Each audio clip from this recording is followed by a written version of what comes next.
I will be forever the myth. You're the king of kings, Arnold. There's always a pecking order. The little packers never mess with the big packers. So I'm a rooster, and he's a chicken, so to speak.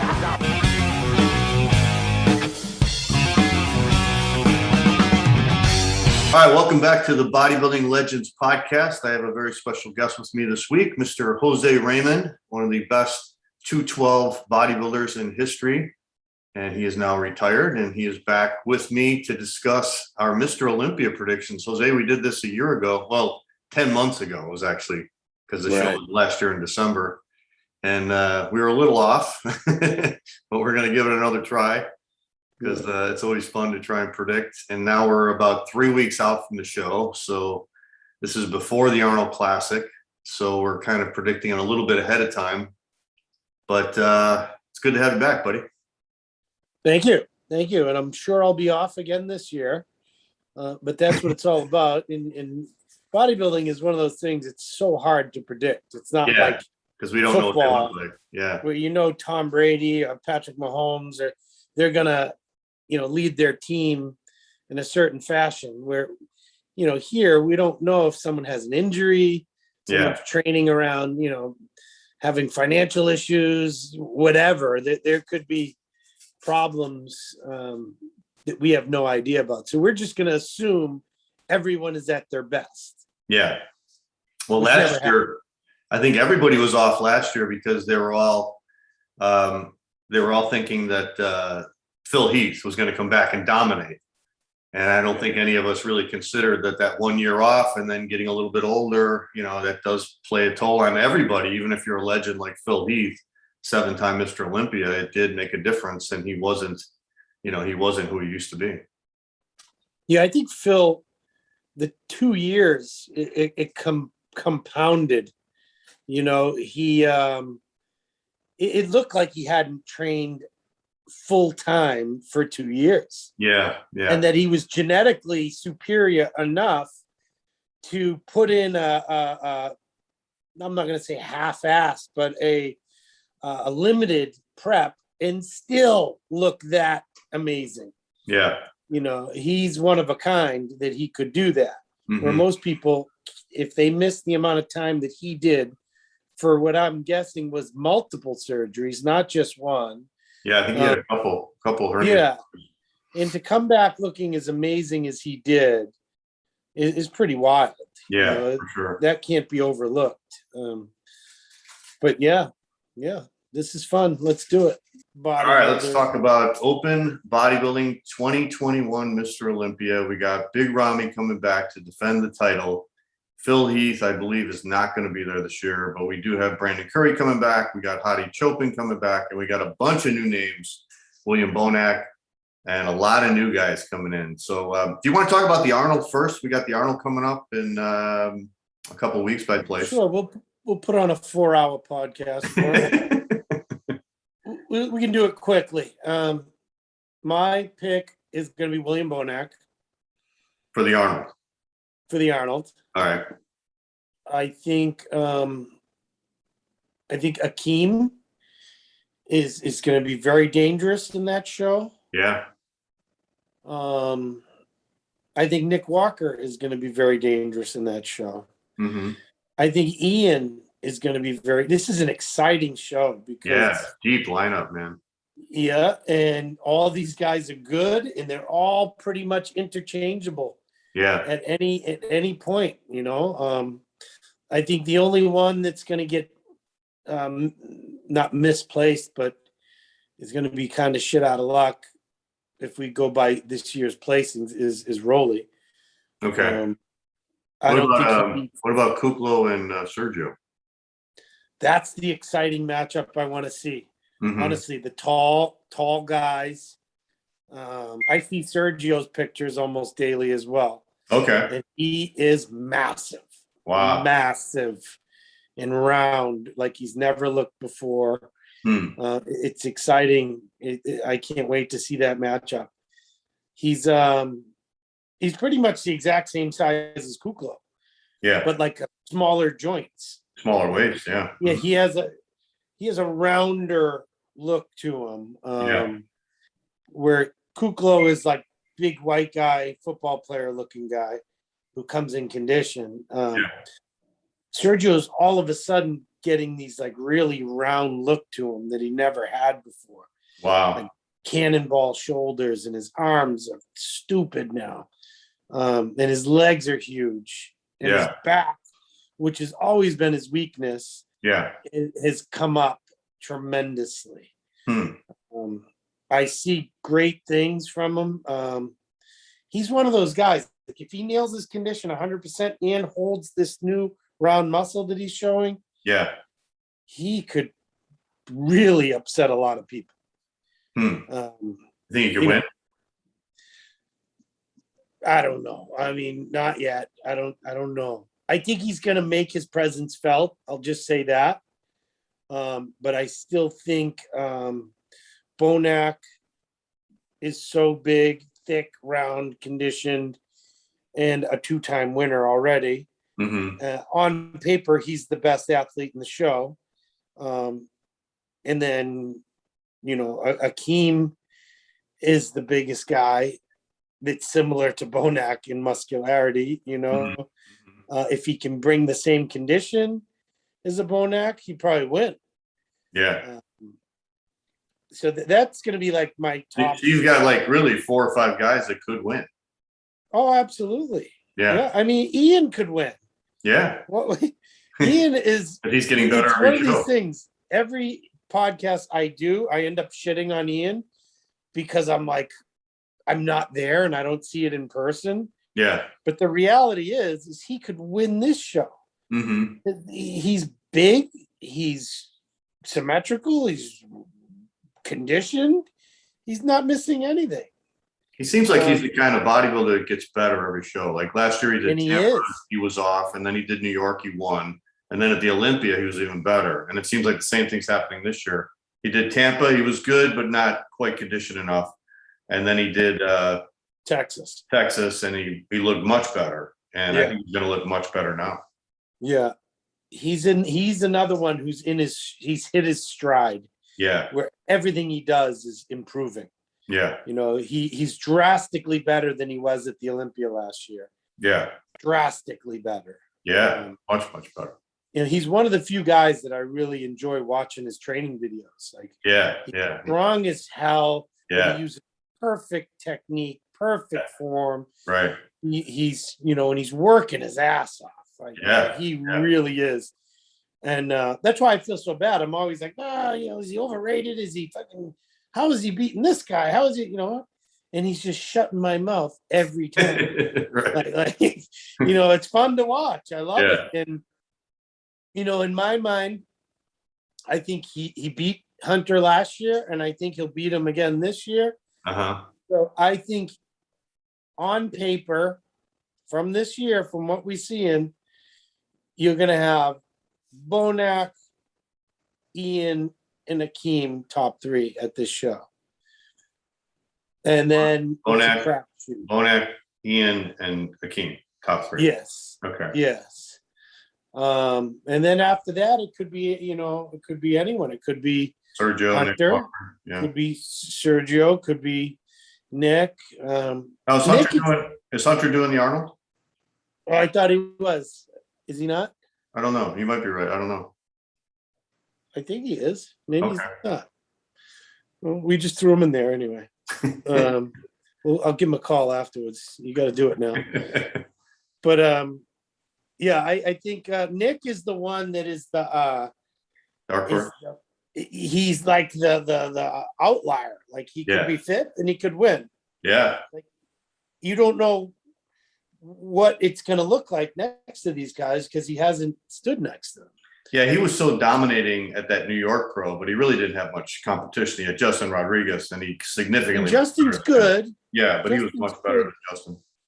Yes, and he was. And I look forward to seeing him against like bigger guys like Sergio and Steve Kuklo and Ian and Akeem. Well, he's 3 or 4 inches shorter than all of them. I know. The only one he's taller than is Bonac. Yeah. And he's not much taller. And he's like 265. Like, he is a freak, a legitimate freak. And his back double, I'd put up against anyone. Yeah. You know, he can win this show. Why can't he? I agree. There's no other guy. When he came out last year, I was a little critical of the structure because he's got the short legs, longer torso. But it seems like he's corrected that by putting on so much muscle. He's so conditioned, and his posing is so much better. He knows how to pose for his physique when he crunches down on those abs, when he's standing relaxed or does his front double by. It makes a huge difference. Yeah. I still think he can fix it and make it even better. I think he can do the vacuum, but not extend his torso so much.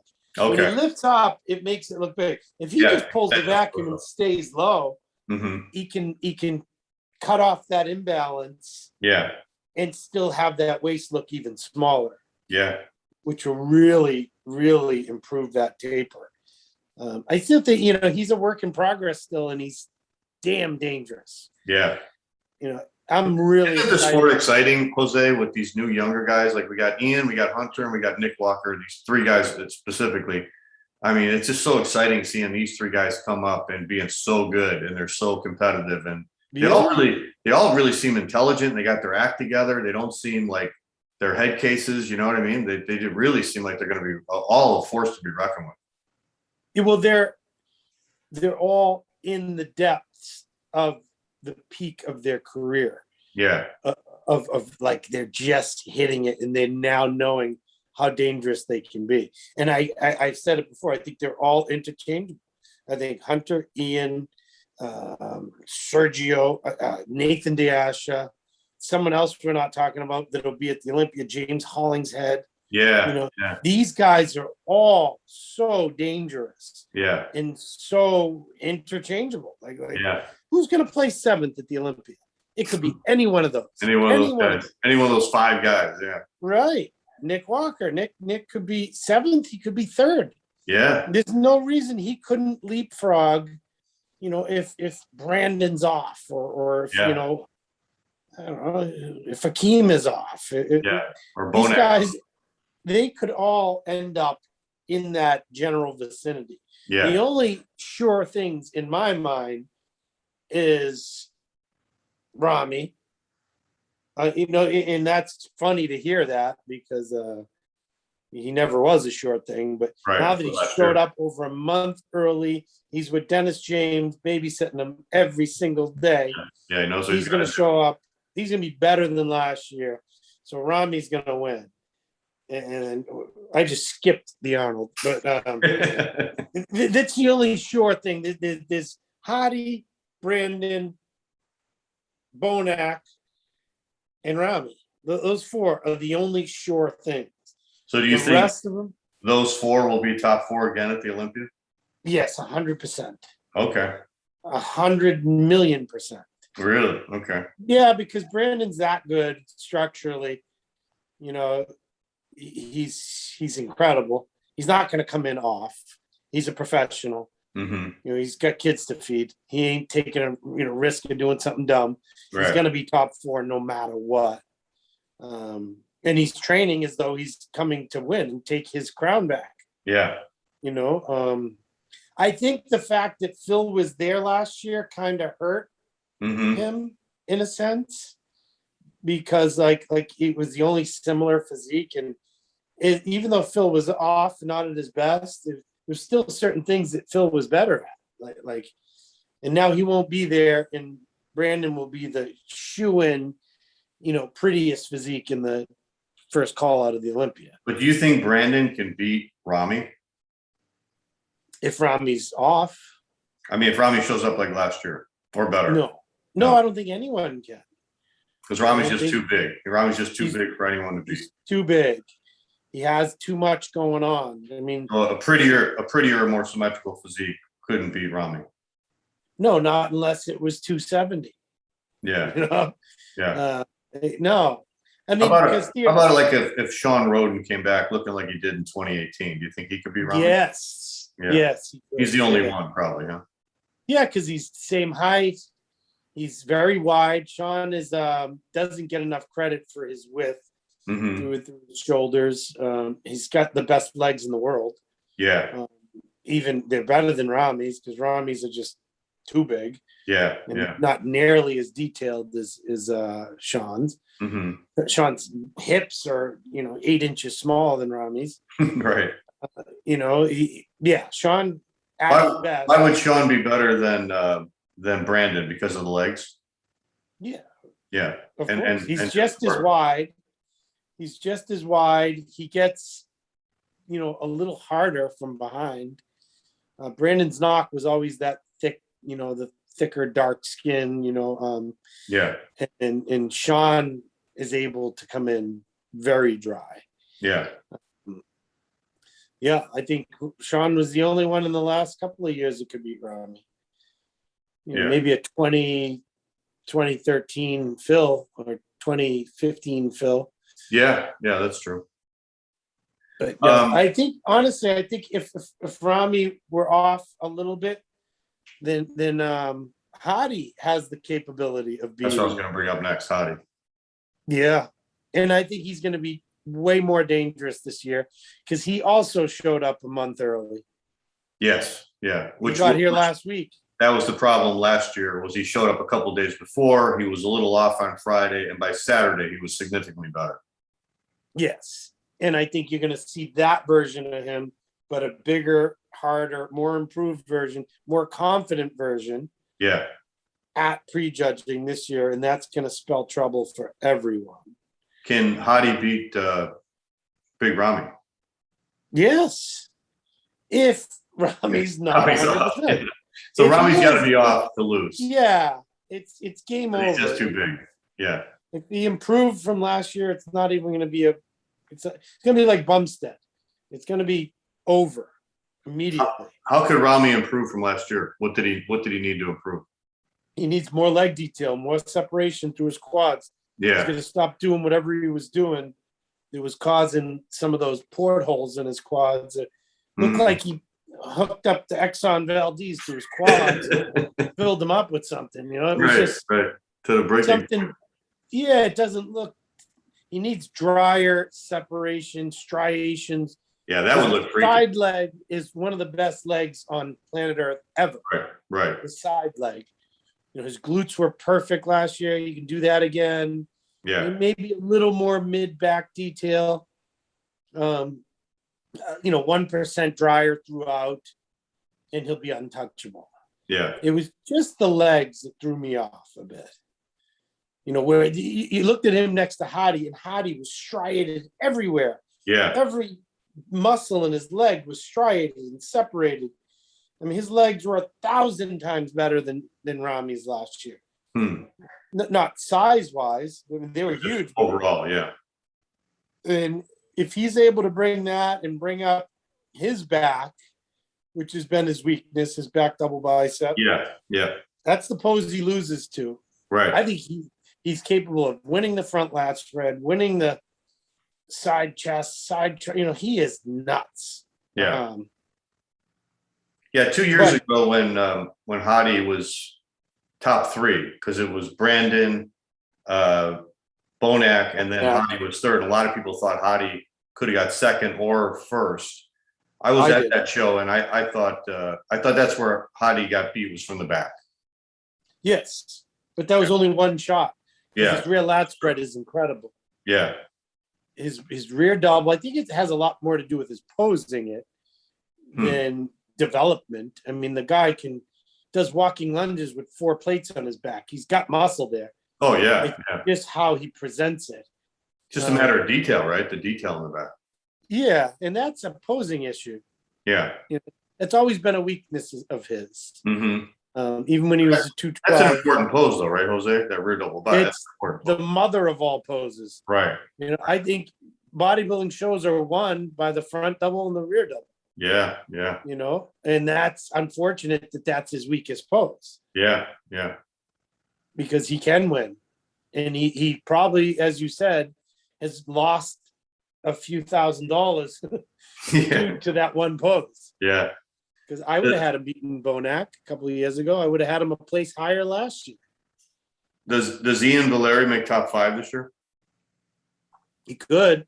Mm-hmm. He could. As I said, the top 4 is in stone.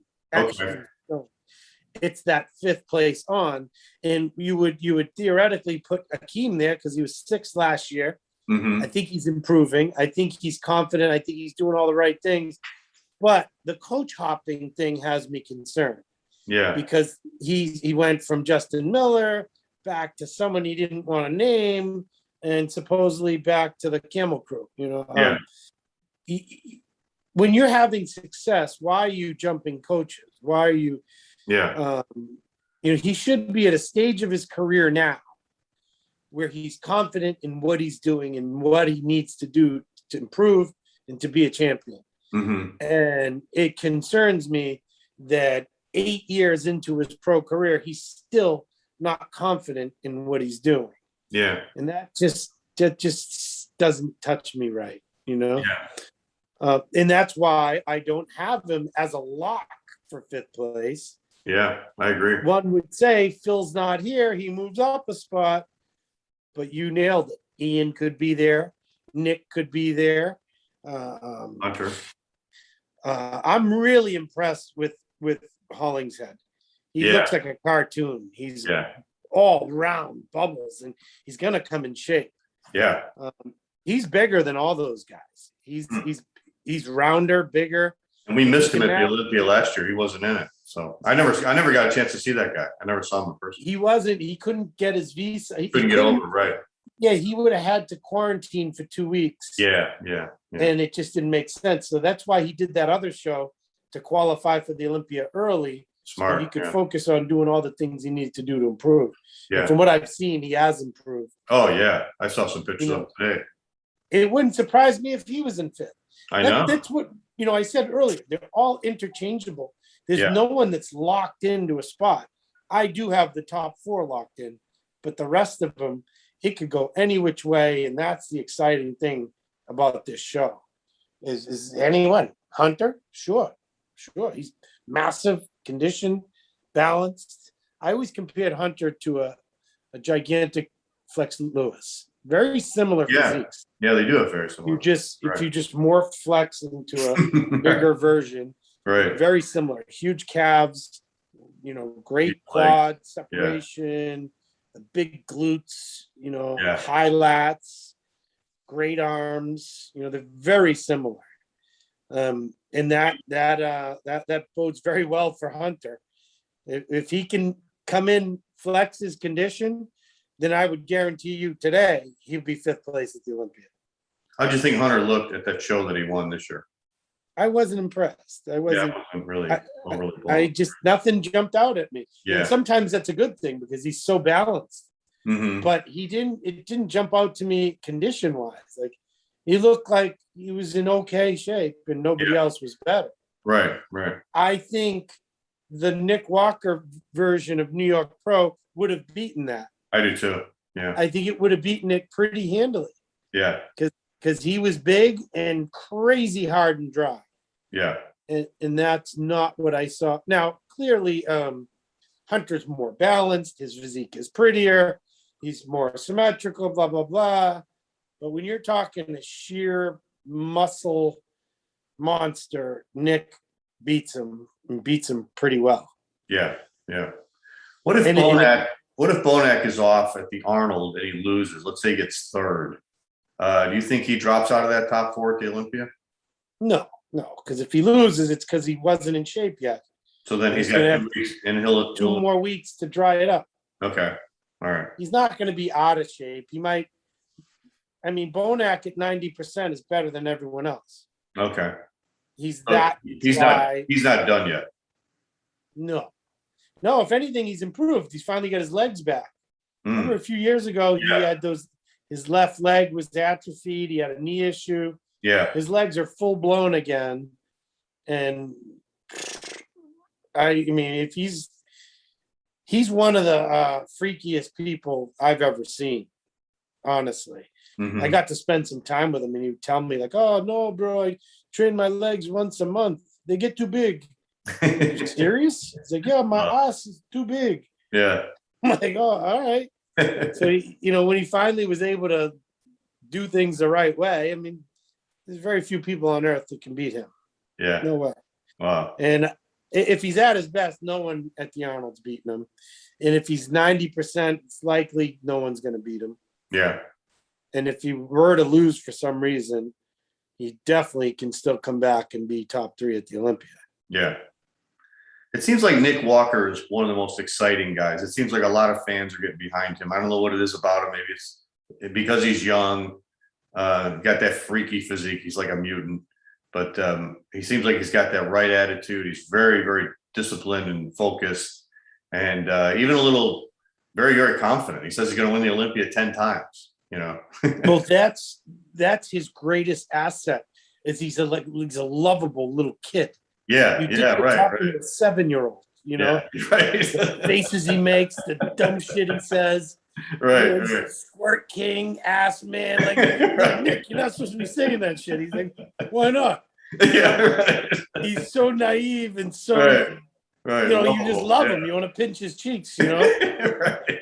He's literally, what is he, 25, 26? Like, 26, I think, yeah. Yeah, it's just like, and he acts like he's 11. Like, so you can't help but love the kid. Right.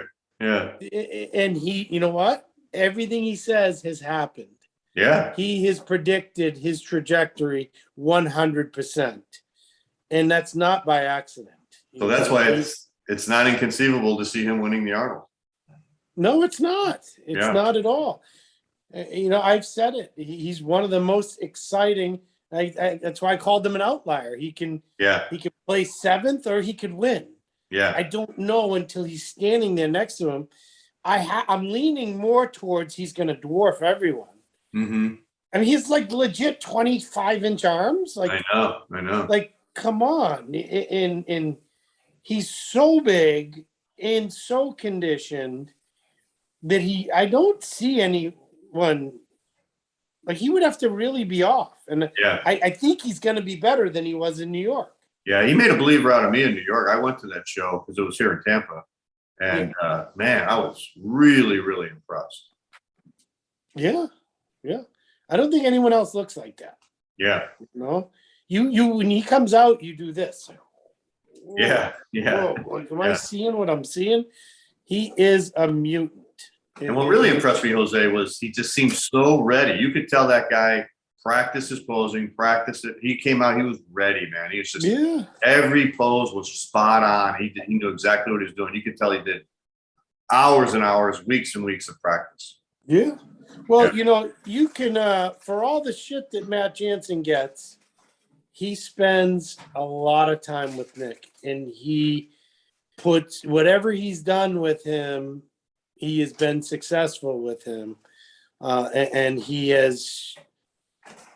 plays a big role in Nick's success, for sure. And Nick believes in him, and he believes in Nick, and they have a great working relationship that is working.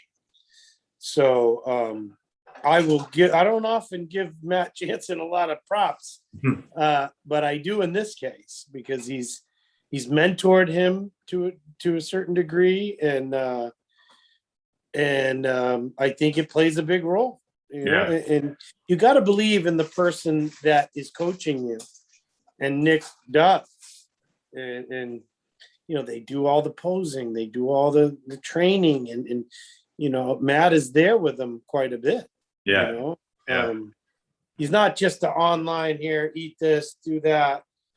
He's there with them in the trenches, and that's important. He's another guy, got a great support system behind him, and he totally believes he can be successful. So that plays a huge part. Of course. Anytime he has a doubt, that support system reminds him who the hell he is. Yeah. He is the real deal. Yeah. He can beat any one of these guys. He really can. So you want to go on a limb and name your top 6? We know your top 4. You got Ramy, Hadi, Brandon, and Bonac. Probably maybe in that order, right? Yeah. Who do you think is going to be 5th, 6th? I'm going to say, just sticking with last year, as I said, I don't have a good feeling about the coach hopping stuff, but I think Akeem is a more symmetrical mutant like Nick. Okay. And therefore, he's going to get called out in that call out. And Nick is the only mutant like guy there that's going to get called out with him. Do you know what I mean? Who's going to look bigger when they're next to each other? Akeem, because he's 3 inches taller. Okay. And he's probably, 15 pounds heavier. Yeah. Akeem's probably 275, 5'10", 275, and Nick's 5'7", 260. I think Nick's condition will be better overall. Yeah, I do too. But I think, symmetrically, I think Akeem opens up bigger on that front double. Okay. I think his front lat is more impressive, unless Nick has fixed that front lat spread. Yeah. They were impressed because his lat spread, I guess, used to be worse, but he was like pulling his elbows too far together in making him not look as wide. It was weird. Yeah. Yeah, you're right. That is his worst pose. Yeah. But every other pose is lights out. Yeah. And his rear double is knockout. And his front double's great too. Yeah. His most muscular. He's got crazy abs. Yeah, crazy abs. So I think that could be your top 6. Not Ian? Yes, he could be. He could be, but he doesn't have the freak factor. Yeah. More balanced. He's more balanced, which could have him leapfrog everyone. Yeah. Because if Brandon Curry is in the top 3, 4, then, and that's due to his balance, not his freaky size. Then why isn't Ian? Yeah. But I just have a feeling that he might look smaller. He doesn't have huge arms. No. Some of his poses, I'm not a big fan of. His front double, he tends to do this, like his elbows are in like that. His rear double, he's like pinched down on his traps instead of opening up, which he loses width to. So if in a rear double, he can't afford to do any of that next to Nick. Yeah. Or Akeem. Or even James Hollingshead. Yeah. Yeah. Or what about Nathan Diasha? Yeah. Like, these guys are the real deal, and they're all in that same zone. Yeah. Put it this way: the guy who comes in 7th or 6th, 7th, and the guy who comes in 12th are both unbelievable. Yeah. Right. You know what I mean? And it's like a hair. It's like splitting hairs. Yeah. Between 7 and 12 this year. Yeah. And it's not normally like that. Usually the 12th guy, you're like, oh, okay. Yeah, right. Where does Patrick Moore fit in there? Yeah. It's pretty wild. He's a lot bigger than he's ever been. Right. He's got a beautiful physique. Yeah. So, I'm probably the worst analyst because I make too much sense. And I'm not willing to commit to something because there's nothing to commit to. These guys are all awesome. Yeah, and the lineup is so deep this year, Jose. It's just, I think it's going to be really, really hard to correctly pick the top 10, and especially in the right order. I think it's just going to be, man, it's just all a matter of who hits their peak, but there's so much talent. It's so deep. Yeah. So I'm going to do it right now. Ready? All right, I'm ready. Ramy, Hadi, Bonac, Brandon fourth. Akeem, Nick Walker, James Hollingshead, Ian,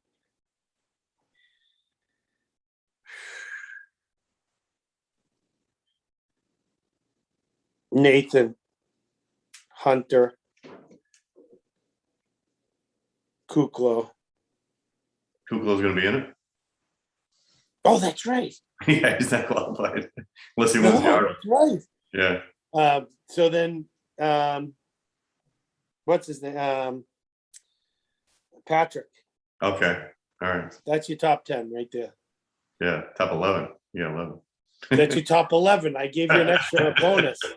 Right. Yeah. That's So it. I have Akeem beating Nick, but Nick beating everyone else. Yeah. I And think then- that's a good pick. Because they're both monsters, but Akeem is a little more seasoned monster.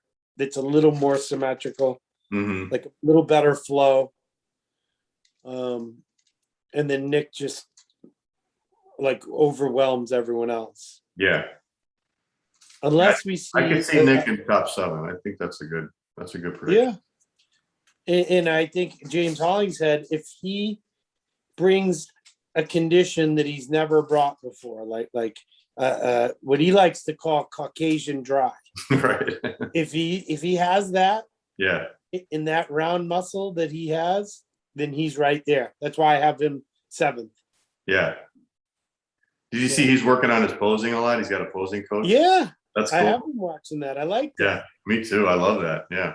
I don't know how that's going to translate with a 275-pound white British guy. Right. Well, it's just great to see him making the effort, Yeah, well, I think the practice in itself will help with his transitions, even just in his quarter turns. Yeah. He's going to have a certain spatial awareness on stage that it's going to help him tremendously. The fact that he's practicing, I don't think we're going to see him come out and do a Lila Brada routine, Right. but I do think we're going to see a better version of what he's been displaying. It's impressive a guy like that can do lunging poses. Man, that's incredible. Yeah, well, he's still got young knees. Yeah, right. He's Yeah, only try that when you're in early your 40s and 50s. that should have ended real quick. Yeah. I saw a video when I was 22 and I just went down to that lunge pose like nothing, man. Oh yeah, John, I used to do I'd be in the backflips. hospital if I did that now. I used to do backflips on stage. Yeah, you and Tito, right? I remember. I can't do any sort of lunges anymore. Yeah, I know. Take me a half hour of warming up before I think of doing Right. that. It take me But it's 6 fun months to of watch. practice. It's fun to watch everyone else do it. Yeah, for sure. All right, Jose. Well, I can't thank you enough again for coming on the show and offering your predictions. I think you offer a lot of intelligence and experience that most people don't have. So I really appreciate your expertise, opinion on this. And I think you're going to be right on the money or real close. Yeah. I can guarantee you one thing. I'm not going to get them all right. No, I think it's going to be impossible to pick them all right because you don't know what they look like. And it's just so deep. It's deeper this year than I can remember in a long time. Right. I can guarantee you Ramy's going to be big and Hadi's going to be shredded. It's exciting that Hadi and Ramy are both in the United States early, 3 weeks out, and they're both training hard. That's exciting. That makes a huge difference. Yeah. That's why I have them top 2. Yeah. I think that's a good bet. Yeah. Are you going this year, Jose? I'm undecided yet. I don't want too many fans to come up to me and know that I'm there. So I want to come incognito. Okay. No, I'm sticking to it. I've never been to an Olympia that I didn't compete in. Oh, really? No kidding. Yeah. And it's almost too depressing for me to be there. Yeah. And so I'm likely not going to be there. No. Okay. But if at some point I'm there in a working capacity and I need to be there, and then I would consider it. But I'm not going to book a flight and a hotel and to go there and get depressed. Right. I can watch it from home. Yeah. And we'll do all these shows and podcasts talking about it. Yeah. Okay. Yeah. All right, Jose. Well, thank you All right, very much buddy. again for coming on the show. I really appreciate it. And we always welcome you on the show because you're an expert commentator. All right, my friend. My pleasure. We'll talk soon. All right, buddy. Take care. Thanks.